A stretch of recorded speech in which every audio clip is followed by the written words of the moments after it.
हाय दोस्तों, नमस्कार। अनुराग यादव, जौनपुर केस। दोस्तों, आज है 27 जनवरी। जैसा कि आप लोगों ने कल हमारा वीडियो देखा होगा और कल के वीडियो हमने बताया था कि 27 जनवरी अनुराग के अपराधियों के लिए बहुत ही खतरनाक दिन साबित होगा और आज से उन लोगों की बर्बादी शुरू हो गई है। अब तक उल्टी गिनती चल रही थी, आज वह उल्टी गिनती भी खत्म हो गई है।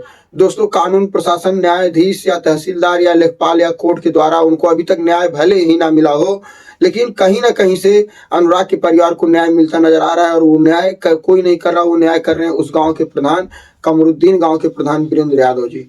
दोस्तों, आप लोगों को हमने कल बताया था कि क्यों है खास 27 तारीख अनुराग के परिवार के लिए भी और उन दोषियों के लिए भी, क्योंकि दोस्तों लालता प्रसाद की जमीन, जो भी जितनी भी जमीनें थी, सारी जमीनों की पैमाइश करवाई जाएगी। साथ साथ उसने जो घर बनवाया था, अवैध जमीन में बनवाया था, ये तो सबको पता, लेकिन उसने घर बनवाने के साथ साथ कुछ अवैध जमीनों पर कब्जा करके वहां पर खेती बाड़ी भी करता था और ऐसी जमीनों को अब वक्त आ गया बारी बारी से निकालने का।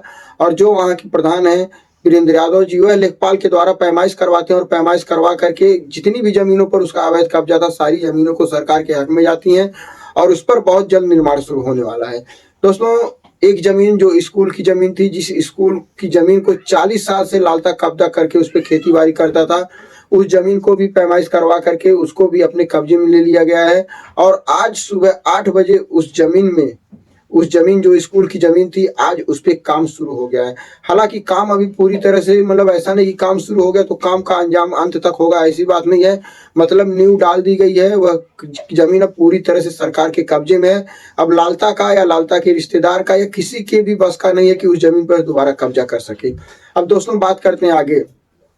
लालता ने जितनी जमीनों पर खेती बाड़ी की थी, कब्जा किया था, वह खेती बाड़ी भी अब लालता नहीं काट पाएगा। भले ही वह जमीन पर्सनल उसकी है, उसके नाम से है, लेकिन गांव वालों का कहना है कि अब कमरुद्दीन गांव के क्षेत्र में जितनी भी जमीनें लालता की हैं, किसी भी जमीन पे लालता या लालता का परिवार या लालता का कोई भी रिश्तेदार अगर आकर के खेती करता है तो उसके लिए बहुत ही बुरा होगा। क्योंकि कुछ दिन पहले उसके द्वारा बोई गई फसल को काटने के लिए उसके रिश्तेदार आए थे, जो कि कमरुद्दीन गांव के लोगों ने भगा दिया और फसल नहीं काटने दी। अब इसके आगे अगर बात करते हैं उसके मकान की, जिसपे हम लोगों की बहुत दिन से निगाहें टिकी हुई है कि आखिर उसका मकान कब गिरेगा, उसके मकान पर बुलडोजर कब चलेगा, और यही मांग हम लगातार करते चले आ रहे हैं। और इस मांग के साथ साथ दोस्तों, ये मांग तो अपनी जगह पर, ये तो काम होगा ही, आज नहीं तो कल जरूर होगा, लेकिन सबसे ज्यादा जरूरी है किसी के जीवन की सुरक्षा, किसी के जीवन की रक्षा। जैसा कि आप लोगों को पता होगा, राजकुमार के द्वारा आए दिन बार बार धमकियां मिल रही थी। राजकुमार कौन है, तो अगर आप जानते होंगे तो लालता प्रसाद का भाई है राजकुमार। तो राजकुमार के द्वारा बार बार अनुराग की बहनें जो भी थी, स्वाति या आराधना, सबको बार बार धमकी मिल रही थी, क्योंकि ये लोग मुख्य रूप से गवाह थी और इन्होंने अपनी आंखों से वह मंजर देखा था जिस समय उसके भाई के गले को धड़ से अलग किया गया था। तो बार बार उसके तरफ से धमकियां आ रही थी कि अब इन दोनों बहनों में से किसी एक का निपटारा करना पड़ेगा। अभी एक विकेट गिरा और विकेट और गिराना पड़ेगा, एक कत्ल की जितनी सजा 10 कत्ल की भी उतनी ही सजा है। तो इस तरह की बातें आ रही थी अनुराग के परिवार को। तो अनुराग का परिवार कहीं ना कहीं बहुत ही सदमे में था, डरा हुआ था। तो नवनियुक्त एसपी जो है उनके पास अपनी शिकायत याचिका दर्ज कराते हैं और वह तत्कालीन कार्य करते हुए राजकुमार को गिरफ्तार कर लेते हैं और राजकुमार के पास से अवैध असलाह और कट्टा बरामद होता है और अवैध असलाह के साथ साथ जिंदा कारतूस बरामद होते हैं। ये बात आप लोगों को पता होगी। लेकिन दोस्तों, एक अपराधी अंदर जाता है तब तक दूसरा अपराधी उभर करके आ जाता है। अब दूसरे अपराधी की बात करें तो दोस्तों, वह राजकुमार का भाई जो है लाल मोहन का साला है। वह साला अब जो है इस केस पर अपनी निगाहें गड़ाए हुए है और कहीं ना कहीं वह अब धमकी भुड़की देने का काम कर रहा है। तो बहुत जल्द जिस तरह से अब कानून प्रशासन अपना रवैया इख्तियार कर रहा है, बहुत जल्द वह भी पकड़ा जाएगा, क्योंकि उसकी भी प्रधान ने जो है यह शिकायत दर्ज कराई है कि लाल मोहन का जो साला है उसकी भी सीडीआर रिपोर्ट निकलवाई जाए। दोस्तों, आप लोगों को हम बता कि राजकुमार छूटने वाला था, राजकुमार छूट जाता बहुत जल्द, लेकिन अनुराग के पिताजी के पास राजकुमार का नंबर था। अनुराग के पिताजी के पास वो सीडीआर रिपोर्ट भी थी जो रमेश यादव, राजेश यादव, लालता यादव की निकाली गई थी। तो सीडीआर रिपोर्ट एक बार अनुराग के पिताजी स्वतः चेक करते हैं और चेक करने के दौरान उनको मिलता है कि राजकुमार भी खुद घटना से पहले और घटना के बाद करीब 129 बार और 89 बार कॉल किया था और उससे पहले घटना से पहले 600 बार कॉल किया था। तो इस सबसे वह भी संदिग्ध नजर आया और उसको भी और धाराएं लगा करके उसकी भी सजा को और लंबा किया गया। अब बाकी है तो ये लाल मोहन का साला। अब दोस्तों, इसके आगे की बात करें, अब आते हैं तारीख की बातों पर।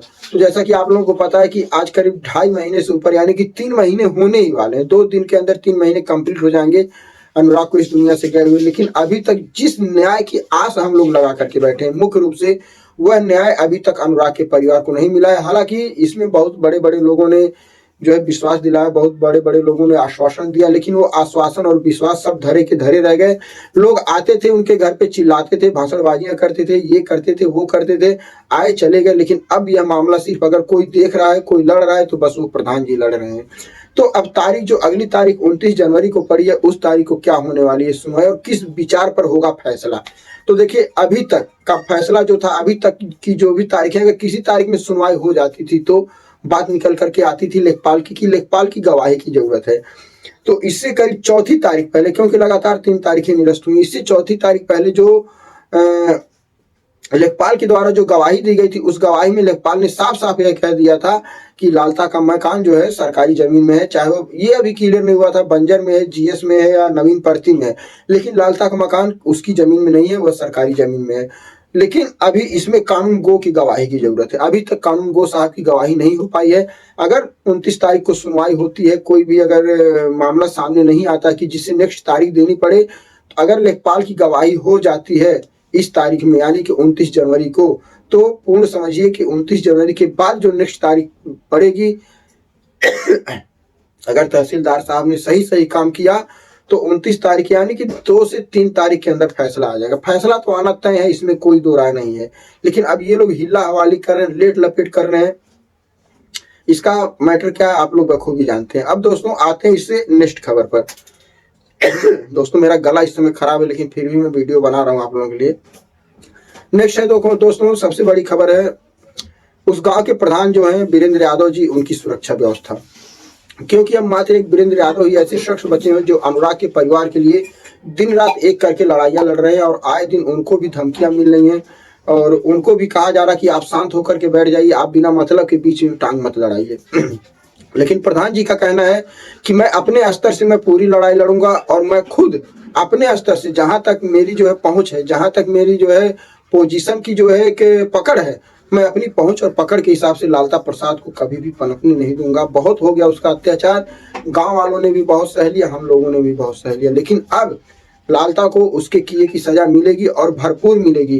कानून प्रशासन भी देगा, प्रधान भी अपने स्तर से देंगे, और कानून प्रशासन से हट करके, प्रधान जी से हट करके जनता की जो अदालत है वह अपना फैसला सुनाएगी, और जनता की अदालत ही यह तय करेगी कि लालता प्रसाद कभी जीवन में उस गांव में घुस पाएगा भी या कि नहीं।